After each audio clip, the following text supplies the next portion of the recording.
لا يملكون مثقال ذرة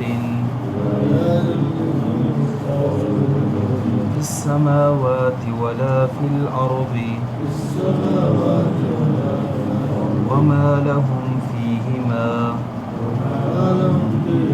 من شرك وما له منهم من ظهير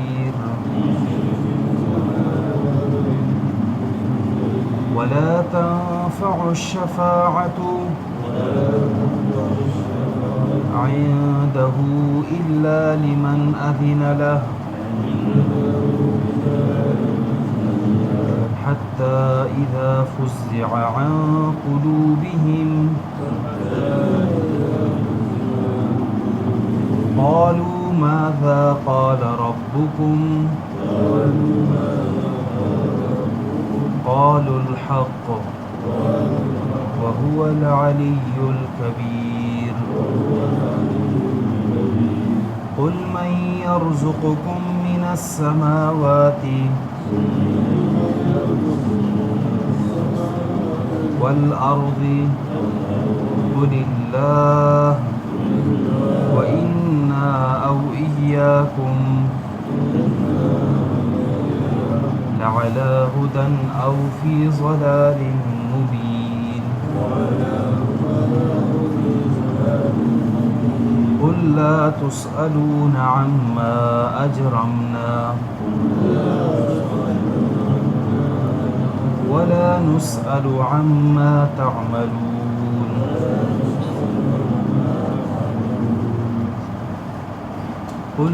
قل ادعوا الذين زعمتم آپ کہہ دیجئے پکارو انہیں جنہیں تم نے خیال کر رکھا ہے اللہ کے سوا لا یملکون مثقال ذرۃ وہ مالک نہیں ہے ذرہ برابر بھی فی السماوات ولا فی الارض نہ آسمانوں میں اور نہ ہی زمین میں وما لهم فیہما من شرک اور نہیں ہے ان کے لیے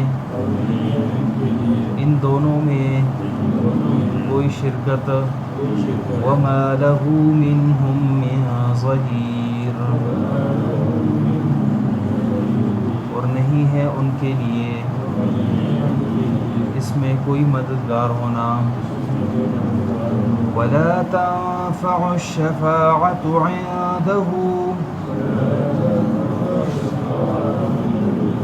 اور کام نہیں آئے گی سفارش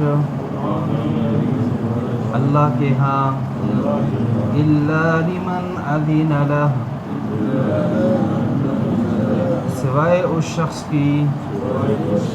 جسے اجازت ملے حتی اذا فزع عن قلوبهم یہاں تک کہ جب دور کی جائے گی ان کے دلوں سے گھبراہٹ کو قالوا ماذا قال ربكم تو کہتے ہیں فرشتے کیا فرمایا تمہارے رب نے قالوا الحق وہ جواب میں کہتے ہیں حق ہی فرمایا وهو العلی الکبیر اور وہ بلند و بالا بڑی شان والا ہے قل من يرزقكم من السماوات والأرض آپ کہہ دیجئے کون تمہیں رزق دیتا ہے آسمان اور زمین سے قل اللہ آپ کہہ دیجئے اللہ ہی ہے وَإِنَّا أَوْ إِيَّاكُمْ اور ہم یا تم لَعَلَى هُدًى أَوْ فِي ضَلَالٍ مُبِينٍ ہدایت پر ہیں یا سری گمراہی میں. قل لا تسألون عما اجرمنا،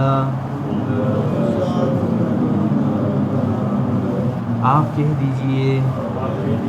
نہیں پوچھا جائے گا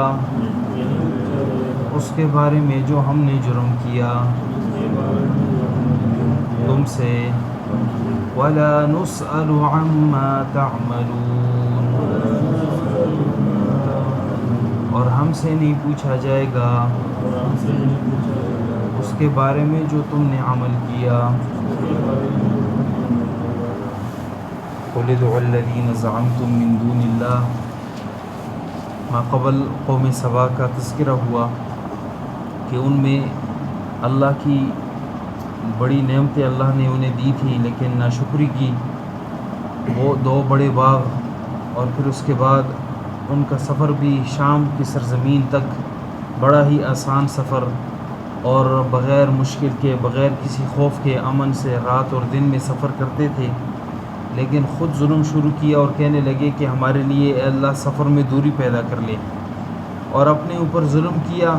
ہم نے بھی انہیں افسانہ قرار دیا اور انہیں ہر طرح سے ٹکڑے ٹکڑے کر دیا. شام کی سرزمین کا یہاں ذکر آیا ہے وَبَيْنَ الْقُرَى الَّتِي بَارَكْنَا فِيهَا، کہ جس میں ہم نے برکت رکھی ہے. شام کی سرزمین کی بڑی ہی فضیلتیں ہیں. حدیث میں آتا ہے آپ صلی اللہ علیہ وسلم نے فرمایا ارض المحشر والمنشر، کہ یہ محشر کی میدان کا یعنی سینٹر ہوگا، درمیانی جگہ ہے. اور اسی طرح انبیاء کی سرزمین ہے. تقریباً 70,000 کے لگ بھگ انبیاء علیہم السلام مبعوث ہوئے ہیں، جن میں حضرت ابراہیم علیہ السلام سر فہرست ہیں. اسی طرح موسیٰ علیہ السلام، اسی طرح دیگر انبیاء علیہم السلام. تو یعنی انبیاء کی سرزمین کہلاتی ہے. اور شام کی سرزمین کے متعلق اور بھی زیادہ یعنی فضائل وارد ہیں. آپ صلی اللہ علیہ وسلم نے ابدال کا تذکرہ کیا کہ زمین پر چند ایسے لوگ ہیں جو اللہ کو بہت زیادہ یاد کرنے والے ہیں، ان کا ابدال نام ذکر کیے، جس طرح مشکات شریف کی 2 جلد کے آخری روایات میں آتا ہے. اسی طرح آپ صلی اللہ علیہ وسلم سے حدیث ہے کہ جب شام خراب ہو جائے گا تو قیامت کی قربت کی یہ بہت بڑی نشانی ہوگی کہ شام کی سرزمین خراب ہو جائے گی اور وہاں لڑائی اور فساد ہوگا. اور جس طرح آج ہمارے معاشرے میں ہے، شام کی سرزمین یہ بڑی سرزمین ہے، یعنی شام، فلسطین، ان سب کو جو ہے یعنی شام کہا جاتا ہے. جس طرح آج سوریہ اور اسی طرح ترکی کا کچھ حصہ، اسی طرح فلسطین کا، یہ سارے جو ہے علاقے، اس کو شام کہا جاتا ہے پہلے زمانے میں. اسی طرح شام کی سرزمین کی ایک یہ فضیلت بھی ہے کہ حضرت نبی علیہ السلام نے شام کی سرزمین کی طرف، علاقے کی طرف یعنی مڑ کر فرمایا کہ یہاں سے خیر و برکت کی ہوائیں آتی ہیں. تو اسی طرح آپ صلی اللہ علیہ وسلم نے یہ ارشاد بھی فرمایا اور قرآن کریم میں بھی ہے کہ یہاں اس کی سرزمین کے وارث اللہ رب العزت قریب جو ہے نیک و کار لوگوں کو بنائیں گے. اور حضرت عمر رضی اللہ تعالی عنہ نے پھر شام کی سرزمین کو فتح کیا اور یہاں سے یہودیوں کا صفایا کیا. فرمایا قل ادعوا الذین زعمتم من دون اللہ، آپ کہہ دیجئے پکارو ان کو جنہیں تم نے اللہ کے سوا گمان کر رکھا ہے. لا یملکون مثقال ذرۃ، وہ مالک نہیں ہیں ذرہ برابر بھی آسمان اور زمین میں. وما لهم فیہما من شرک، اور نہ ہی ان لوگوں کے لیے اس زمین و آسمان میں کوئی شرکت ہے کہ انہوں نے اللہ کے ساتھ شریک ہو کر کوئی چیز بنائی ہو آسمان اور زمین میں. وما له منهم من ظہیر، اور نہ ہی ان لوگوں نے اس آسمان اور زمین میں کسی طرح بھی اللہ کی کوئی مددگار بنے ہوں، اللہ کے ساتھ کوئی مدد کی ہو. جب اللہ کے ساتھ انہوں نے مدد نہیں کی، جب اللہ کے ساتھ یہ شریک نہیں ہے، پھر دوسری بات یہ کہ ان کے پاس کوئی اختیار بھی نہیں ہے، کسی ذرہ برابر چیز کے مالک بھی نہیں ہے. جب مالک ہی نہیں ہے، اختیار ان کے پاس کچھ بھی نہیں ہے، پھر تم اللہ کے ساتھ انہیں کیسے شریک بنا لیتے ہو؟ پھر کیسے تم اللہ کے سوا اوروں کو تم پکارتے ہو؟ پھر یہ پکارنا بالکل یعنی لا یعنی ہے. ولا تنفع الشفاعۃ عنده، اور اللہ کے ہاں سفارش کام نہیں آئے گی الا لمن اذن له، سوائے اس شخص کی جسے اللہ نے اجازت دی ہو. یوم یقوم الروح والملائکۃ صفا، جس دن فرشتے اور جبرائیل علیہ السلام صف بنائے ہوئے ہوں گے. لا یملکون، کوئی بھی مالک نہیں ہوگا کہ وہ اللہ کے سامنے کوئی گفتگو کرے. ہاں وہ شخص جسے اللہ جو ہے اجازت دے دیں اور وہ پھر درست بات بھی کہے، یعنی مشرک کے حق میں وہ مشرک کے حق میں سفارش نہ کریں، بلکہ صرف اور صرف گناہ گار مسلمانوں کے حق میں سفارش ہے۔ اور یہاں بھی ہے کہ یعنی یہ سورہ نبا میں اللہ رب العزت نے فرمایا، اور دوسرے مقامات پر بھی اللہ رب العزت نے منع کیا ہے کہ مشرک کی سفارش قیامت کے دن کسی کے حق میں کوئی بھی شخص نہیں کر سکتا۔ ہاں مومنین کی سفارش ہوگی، احادیث مبارکہ میں بھی اس کی تفصیل ملتی ہے۔ تو اللہ کے سامنے جو ہے اللہ اجازت دیں گے انبیاء علیہم السلام کو، اور خصوصاً آپ صلی اللہ علیہ وسلم کو مقام محمود دے کر، کہ مقام محمود میں کھڑے ہو جائیں گے آپ صلی اللہ علیہ وسلم، اور اللہ کے حضور سجدہ روح ہوں گے، اور سجدہ کرنے کے بعد اللہ رب العزت فرمائیں گے کہ ارفع رأسک یا محمد، اے محمد آپ اپنے سر کو اٹھائیں، وسل تعطیٰ، اور آپ مانگے آپ کو دیا جائے گا، جو ہے سفارش کریں آپ کی سفارش کو قبول کیا جائے گا۔ پھر آپ صلی اللہ علیہ وسلم مومنین، جو مومن کسی وجہ سے کسی گناہ کی وجہ سے جب دوزخ ان پر واجب ہو گئی تھی، ان کے حق میں سفارش کریں گے، حتیٰ کہ آپ صلی اللہ علیہ وسلم نے فرمایا کہ میں کسی کو بھی نہیں چھوڑوں گا۔ پھر یہ سلسلہ جاری رہے گا، اللہ کے ہاں وہ سفارش کرتے رہیں گے، پھر یہ قیامت کا سما ختم ہو جائے گا، پھر بھی کچھ مومنین پر جو ہے عذاب مسلط ہوا رہے گا اور وہ دوزخ میں جلیں گے۔ پھر اس کے باوجود بھی اللہ رب العزت مومنین کی اور جنت والوں کی سفارش سے اللہ ایک ایک کو نکالتے حتیٰ کہ آخری بندے کو بھی نکال دیں گے، اور آخری بندے کا تذکرہ بھی حدیث میں تفصیلاً ملتا ہے۔ حتیٰ اذا فزع عن قلوبہم، یہاں تک کہ جب دلوں سے یعنی فرشتوں کے دلوں سے گھبراہٹ دور ہو جاتی ہے، قالوا ماذا، تو وہ کہتے ہیں ماذا قال ربکم، تمہارے رب نے کیا کہا۔ اصل میں یہاں سے مشرکین کے ایک عقیدے پر رد ہے، وہ یہ کہ وہ کہتے تھے کہ یہ فرشتے جو ہیں یہ اللہ کے ہاں زبردستی سفارش کر سکتے ہیں۔ اللہ نے فرمایا اللہ کے ہاں کوئی بھی زبردستی سفارش نہیں کر سکتا، اور فرشتوں کا تو کیا ہی کہنا، فرشتوں کو جب اللہ کوئی حکم کرتے ہیں نا آسمانوں سے، جب اللہ عرش معلیٰ سے کوئی حکم بھیجتے ہیں تو نیچے زمین پر جو فرشتے ہوتے ہیں وہ اوپر والے سے پوچھتے ہیں یار کیا ہو گیا ہے، کوئی جو ہے نا سخت معاملہ تو نہیں آیا، وہ اوپر سے والے سے پوچھتے ہیں، اوپر والے اور اوپر والوں سے پوچھتے ہیں، پوچھتے آخری حد تک یعنی لوح محفوظ 7ویں آسمان تک سلسلہ چلے جاتا ہے، اور وہاں سے پھر یہ پتہ چل جاتا ہے اللہ نے فلاں حکم فرمایا، پھر وہ نیچے والوں کو بتاتے ہیں کہ ہاں اللہ نے جو ہے حق ہی فرمایا ہے، کوئی اتنی اللہ رب العزت نے قیامت کے وقوع کا اعلان نہیں فرمایا۔ تو یہ بات جب ذکر کرتے ہیں تو ان کی گھبراہٹ آہستہ آہستہ دور ہو جاتی ہے، یعنی فرشتوں کی گھبراہٹ کا یہ عالم اللہ کے ہاں زبردستی سفارش کرنا تو دور کی بات، جب اللہ کوئی حکم بھیجتے ہیں تو ان کی گھبراہٹ اتنی زیادہ ہو جاتی ہے کہ جب تک انہیں یہ جواب نہ دیا جائے قال الحق کہ اللہ نے تو سچ ہی فرمایا، اس وقت تک تو یہی پوچھتے رہتے ہیں ماذا قال ربکم، تمہارے رب نے کیا فرمایا ہے۔ وہو العلی الکبیر، اللہ ہی ہے بلند و بالا شان والا، عظمت والا۔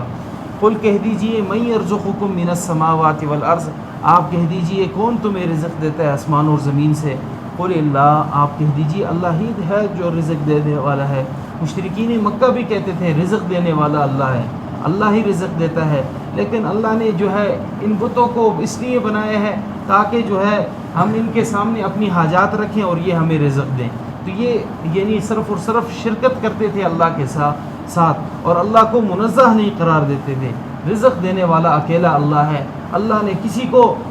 درمیان میں سبب نہیں بنایا، ہاں بندے کو سبب بنایا کہ بندہ اللہ سے کیسے مانگتا ہے، کس طرح اپنے رزق کو اپنے لیے آسانی اور مشکل جو ہے طے کرتا ہے۔ بعض اوقات یہ ہوتا ہے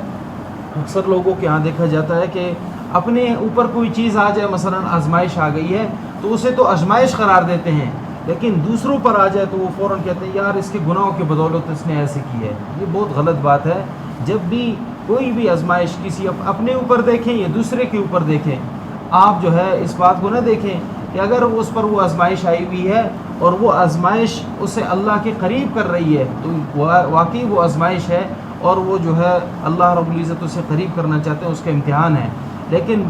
یعنی دوسروں کی طرف حکم جاری کرنے سے پہلے اپنے اوپر ٹٹولا جائے کہ جب میرے اوپر یہ آزمائش آ رہی ہے تو اس آزمائش نے میری نمازوں میں، میری دعاؤں میں، میرے ذکر و اذکار میں اضافہ کیا ہے یا کمی کی ہے۔ اگر اضافہ کیا ہے اس کا مطلب یہ ہے کہ واقعی اللہ کی طرف سے آزمائش ہے اور میں آزمائش میں پورا اتر رہا ہوں، یعنی اللہ کے ساتھ میرا تعلق دن بدن بڑھ رہا ہے، بنسبت اس کے کہ اگر وہ اللہ کے ساتھ تعلق دن بدن کم ہو رہا ہے، تو اس کا مطلب یہ کہ یہ میرے لیے آزمائش تو تھی، لیکن میں آزمائش میں آہستہ آہستہ فیل ہو رہا ہوں، اور دوسرے کے متعلق سرے سے حکم ہی جاری نہ کرے کہ یار اس نے فلاں کام کیا ہے، فلاں گناہ کیا ہے، اس وجہ سے اسے پکڑا گیا ہے، یہ دوسروں کے متعلق حکم نہ جاری کرے۔ اور یہاں بھی یہی بات ذکر ہے، وَإِنَّ أَوْ إِيَّاكُمْ لَعَلَىٰ هُدًى أَوْ فِي ضَلَالٍ مُبِينٍ، یہاں دعوت تبلیغ کا ذکر کیا اور اگلی آیت میں اس بات کا ذکر کیا، دعوت تبلیغ کا یہ ذکر کیا وَإِنَّ أَوْ إِيَّاكُمْ، کہ دلیل ایسے ذکر کرے کہ اگلا بندہ بالکل لاجواب ہو جائے، اور لاجواب ہونے کے بعد کہیں یار اِنَّ أَوْ إِيَّاكُمْ، تاکہ وہ ضد نہ پکڑے، اس وجہ سے کہہ دے وَإِنَّ أَوْ إِيَّاكُمْ لَعَلَىٰ هُدًى أَوْ فِي ضَلَالٍ مُبِينٍ، ہم یا تم میں سے یا تو کوئی ہدایت پر ہوگا یا سری گمراہی پر ہوگا۔ جب ایسی بات ذکر کریں گے اگلا بندہ فوراً ضد نہیں پکڑے گا، اور ہدایت پر تو واقعی مومنین ہی ہیں، ہم ہی ہیں جو ہدایت پر ہیں، اور گمراہیوں پر تو کفار ہی ہیں جو اللہ کو ماننے والے نہیں ہیں۔ جب انہوں نے اتنی ضامن دلیل ذکر کر دی، اب دلیل ذکر کرنے کے بعد اس معاملے کو ہلکا کرنا تاکہ ضد اور عناد میں یہ بندہ نہ آ جائے۔ قل اے نبی کہہ دیجئے لا تسألون عما اجرمنا، تم سے ہمارے جرموں کے بارے میں، ہمارے جرم کے بارے میں نہیں پوچھا جائے گا، ولا نسأل عما تعملون، اور نہ ہم سے تمہارے عملوں کے بارے میں پوچھا جائے گا۔ ہاں ایک چیز ہے وہ یہ کہ دین اسلام والے یعنی دعوت اجابت والوں کو چاہیے کہ دعوت یعنی جو دوسرے ہیں غیر مسلم ہیں ان کو صرف اور صرف دین اسلام کی دعوت ضرور پہنچائی جائے، اتنی ضروری ہے، اور وہ بھی اس حد تک ضروری ہے کہ جس حد تک انہیں سمجھ آ جائے کہ دین اسلام یہ ہے۔ باقی یعنی ولا نسأل عما تعملون، ہم تم سے نہیں پوچھا جائیں گے کہ کفار نے کون کون سے عمل کیے اس کے بارے میں۔ قرآن کریم میں دوسرے سورہ بقرہ میں اللہ رب العزت نے فرمایا انا ارسلناک بالحق بشیرا ونذیرا، ہم نے آپ کو اے نبی بشیر و نذیر، خوشخبری دینے والا، ڈرانے والا جو ہے بھیجا ہے۔ ولا تسأل عن اصحاب الجحیم، جہنمیوں کے بارے میں آپ سے نہیں پوچھا جائے گا۔ اور یہاں بھی دوبارہ ارشاد فرمایا قل ادعوا الذین زعمتم من دون اللہ، آپ کہہ دیجئے پکارو ان لوگوں کو جنہیں تم نے اللہ کے سوا خیال کر رکھا ہے معبود، لا یملکون مثقال ذرۃ فی السماوات ولا فی الارض، وہ مالک نہیں ہے ذرہ برابر نہ آسمانوں میں نہ زمین میں، وما لہم فیہما من شرک، اور نہ ہی آسمان اور زمین میں ان کے لیے کوئی شرکت ہے، وما لہم منہم من ظہیر، اور نہ ہی ان کے لیے کوئی مددگار ہونا ہے اللہ کا، ولا تنفع الشفاعۃ عندہ، اور سفارش اللہ کے ہاں کام نہیں آئے گی، الا لمن اذن لہ، سوائے اس شخص کی جسے اللہ اجازت فرما دے، حتی اذا فزع عن قلوبہم، یہاں تک کہ جب فرشتوں کے دلوں سے گھبراہٹ دور ہو جاتی ہے، قالوا، تو وہ یہی پوچھتے رہتے ہیں ماذا قال ربکم، تمہارے رب نے کیا ارشاد فرمایا، قالوا الحق، تو اوپر والے فرشتے کہتے ہیں حق فرمایا، وہو العلی الکبیر، وہی ہے بلند و بالا بڑی شان والا۔ قل من یرزقکم من السماوات والارض، آپ کہہ دیجئے کون تمہیں رزق دیتا ہے آسمان اور زمین سے، قل اللہ، آپ ہی جواب میں فرما دیجئے اللہ ہی ہے جو رزق دیتا ہے، وَإِنَّا أَوْ إِيَّاكُمْ لَعَلَىٰ هُدًى، تو کہہ دو کہ اِنَّ أَوْ إِيَّاكُمْ، یا تو ہم یا تم سری ہدایت پر ہوں گے یا سری گمراہی پر ہیں، قل، آپ کہہ دیجئے لا تسألون عما اجرمنا، تم سے نہیں پوچھا جائے گا ہمارے جرموں کے بارے میں، ولا نسأل عما تعملون، اور ہم سے نہیں پوچھا جائے گا تمہارے اعمال